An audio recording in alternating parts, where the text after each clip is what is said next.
Copyright disclaimer under Section 107 of the Copyright Act 1976. Allowance is made for fair use for purposes such as criticism, comment, news reporting, scholarship, and research. Fair use is a use permitted by copyright statute that might otherwise be infringing. Non-profit, educational or personal use tips the balance in favor of fair use. Last episode में हमने देखा था कि यान अपने मन में बोलता है, क्या जियांग बदल गया है। वो मुझसे मिलने के लिए हमेशा तरह तरह के बहाने ढूंढता था, लेकिन आज वो कहीं नहीं दिख रहा और वो ये सब सोच ही रहा था। तभी वो चेयर से नीचे गिर जाता है। ये देखकर वो टीचर बोलते हैं, क्यूयान क्या हुआ। फिर सीन शिफ्ट होता है और पता नहीं क्यूयान बीच पर कैसे आ जाता है। ये देखकर वो अपने मन में बोलता है, क्या मुझे एक्टिंग क्लास में नहीं होना चाहिए, मैं अचानक से बीच पे क्यों हूँ। और वो जियांग को देखकर बोलता है, वो यहाँ क्या कर रहा है। पूरी कंपनी में ढूंढा लेकिन प्रेसिडेंट जियांग नहीं मिले।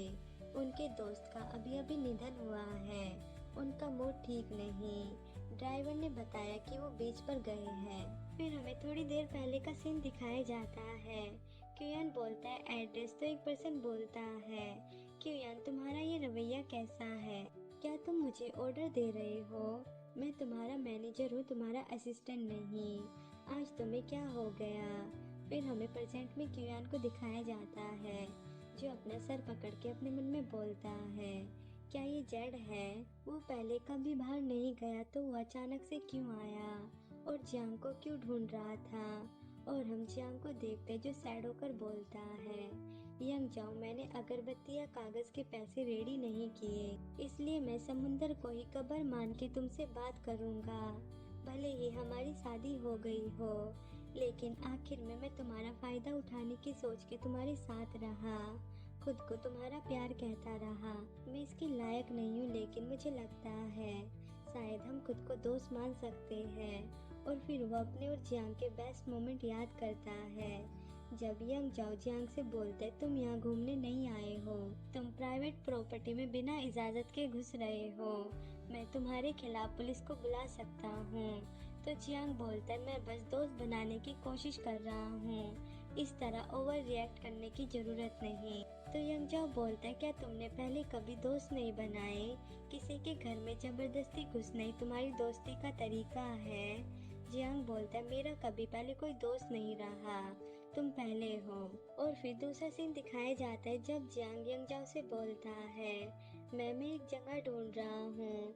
तो यंग जाओ पूछता है, किस तरह की जगह। यंग जाओ फिर हमें बताता है, मैं पहले ही मर चुका हूँ, रिटायर होने के बाद मैं असली दुनिया में वापस नहीं लौट सका, लेकिन मैं एक काल्पनिक दुनिया में बसने का विकल्प चूज कर सकता था, जिसका अनुभव मैंने कभी किया था, इसलिए मैं इन दुनियाओं को एक्सप्लोर करने के लिए ट्रैवल करता हूँ। और वो फिर से अपने और जियांग के मोमेंट याद करता है, जब यंग जाओ हॉस्पिटल में जियांग के पास बैठा हुआ था। उसे देखकर जियांग अपने मन में बोलता है, ये 6 महीने देर से हुआ, मुझे उम्मीद थी कि तुम मेरी मौत को एक्सेप्ट कर लोगे। तो सिस्टम बोलता है, मुझे और समय चाहिए था ये देखने के लिए कि ये दुनिया कैसे डेवलप होती है, ताकि मैं ये तय कर सकता कि मिशन खत्म करना है या नहीं, क्या ये ठीक है।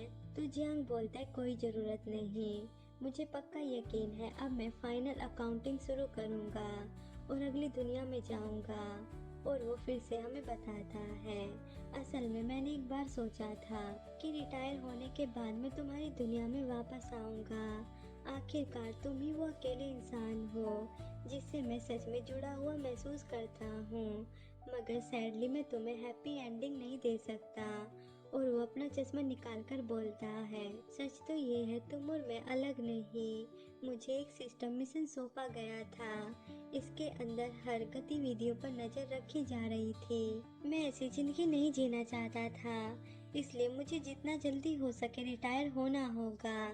मैं किसी भी दुनिया में ज्यादा देर तक नहीं रह सकता, मुझे माफ करना, मुझे शुरू से ही किसी भी मिशन टारगेट में शामिल नहीं होना चाहिए था। तभी क्यूयान जियांग का हाथ पकड़ के बोलते, जियांग होश में आओ। और वो अपने मन में बोलता है, किस तरह की जिंदगी आपसे ही मांग करती है कि आप उसके लिए अपनी जान दे दे। और हम जियांग को देखते हैं जो बोलता है, मेरा चश्मा कहाँ गया, तुमने मेरे चश्मे को कहाँ उड़ा दिया। और हम सिस्टम को देखते हैं जो पानी के अंदर से जियांग का चश्मा पकड़ के बोलता है, पोस्ट मेरी मदद करो। और हम जियांग को देखते हैं जो बिना चश्मे के कुछ देख नहीं पा रहा था। वो क्यूयान से बोलता है तुमने मेरा चश्मा गिरा दिया, उसे ढूंढने में मेरी मदद करो। तो क्यूयान बोलता है ठीक है, 1 मिनट रुको। तभी वहाँ एक दोस्तों का ग्रुप होता है। उसमें से एक लड़की अपने दोस्तों से बोलती है, दोस्तों उधर देखो, क्या वो आवाज मिस्टर ग्रुप के क्यूयान जैसी नहीं लग रही? उसके सामने जो पर्सन है, क्या वो उसका बॉयफ्रेंड हो सकता है? चलो चलकर उनको बेनकाब करते हैं। क्यूयान उन लोगों को देखकर बोलता है शायद वो मेरे एंटी फैन है। और वो जियांग से पूछता है क्या तुम मेरे साथ आना चाहते हो या नहीं? और वो इतना बोलकर जियांग का हाथ पकड़कर भागते हुए बोलता है, भूल जाओ, अगर तुम यहाँ अकेले रहोगे तो भीड़ तुम्हें घेर लेगी और सवाल पूछने लगेगी, ये बहुत परेशान करने वाला होगा। और हम जियांग को देखते हैं जो अपने मन में बोलते हैं, अबे साले मुझे कुछ दिखाई नहीं दे रहा। क्यूयान जियांग को उठाकर भागने लगता है और वो फैन उनके पीछे आते हैं और बोलते हैं भागो मत, रुको। जियांग अपने मन में बोलता है, मैं सच में बहुत आभारी हूँ। फिर सीन शिफ्ट होता है, एक पर्सन बोलता है, सर्कस सो एक शानदार प्रदर्शन शुरू होने वाला है। और हम जियांग और क्यूयान को देखते हैं जो वहाँ आ जाते हैं। क्यूयान जियांग से पूछते हैं क्या आपके पास कुछ पैसे होंगे? जियांग बोलते हैं हाँ। तो क्यूयान बोलते हैं मुझे सारे दे दो। और वो कुछ कपड़े बाय करता है और जियांग से बोलता है वो लोग बहुत करीब से पीछा कर रहे हैं, चलो कपड़े बदल कर भीड़ में घुल मिल जाते हैं। और वो वहाँ से जाने लगता है और टर्न होकर जियांग को देखता है जो वहीं खड़ा होता है। ये देखकर वो जियांग के फेस के सामने हाथ फेरते हुए बोलता है, मैं बस पूछना चाहता था, क्या तुम्हारी नज़र सच में इतनी कमजोर है? बिना चश्मे के क्या तुम नॉर्मल नहीं रह सकते?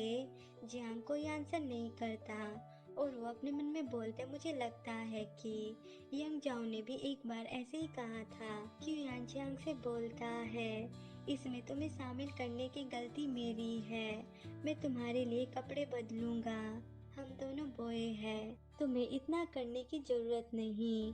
तो जियांग बोलता है आई एम गे, जिस पे क्यूयान उसके कपड़े चेंज करते हुए बोलता है, मुझे पता है जब तुम्हारा और उस प्रोड्यूसर का मेरे साथ वो सीक्रेट डील हुआ था, याद है? अब शर्माओ मत बॉस। और वो अपने मन में बोलता है, आपने सही जगह पर हाथ रख लिया, आपकी कमर सच में बहुत पतली है। और वो उसके कपड़े चेंज कर देता है। तो जियांग बोलते क्या ये आउटफिट सही है? इसमें इतना कम कपड़ा क्यों है? जिस पे क्यूयान बोलते लगता है हमने गलत चीज चूज कर ली, ये तो औरतों के कपड़े हैं। तो जियांग बोलते क्या तुमने ये जानबूझकर मुझसे बदला लेने के लिए किया है? जिस पे क्यूयान बोलते इतनी ज्यादा बातें, तुम पहले बाहर जाओ, अब मेरी बारी कपड़े बदलने की। और वो जियांग को देखते हुए अपने मन में बोलता है, मुझे पहले ये बात नजर नहीं आई, जियांग अभी भी बहुत सुंदर है। So guys, thank you for watching this video. I hope आपको ये स्टोरी अच्छी लग रही होगी। अगर अच्छी लग रही तो प्लीज़ चैनल को सब्सक्राइब करें।